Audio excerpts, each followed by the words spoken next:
আরজি করের নৃশংস ঘটনার পর এবার কুলতলি। চতুর্থ শ্রেণীর ছাত্রীকে নৃশংস হত্যার ঘটনা আরও একবার বুকে কাঁপন ধরিয়েছে সকলের।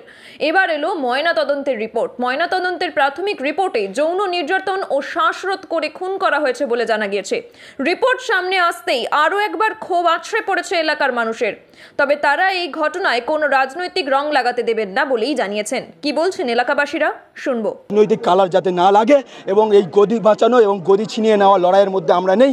আমাদের ন্যায় অধিকার এবং আমাদের মেয়েটাকে ধর্ষণ হয়েছে এবং গ্রামবাংলার প্রতিটা পাড়ায় পাড়ায় প্রতিটা গ্রামে এইরকম একের পর এক ঘটনা ঘটে যাচ্ছে। তার বিরুদ্ধে আমরা কোনো রকম জাস্টিস পাচ্ছি না। তার জন্য আমাদের এই লড়াইটা আর কতদিন আমরা সহ্য করব, আর কতদিন আমরা হাসতে হাসতে আমাদের নিজেদের মা বোনকে বিসর্জন দেবো। এই বোধনের আগে এই বিসর্জনের যে বিরহ বেদনটা আমরা কেমনভাবে মেনে নেব।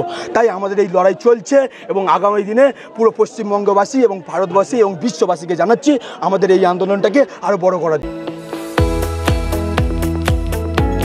আপনারা দেখছেন ইউএন লাইভ, বাংলা খবরের শেষ কথা।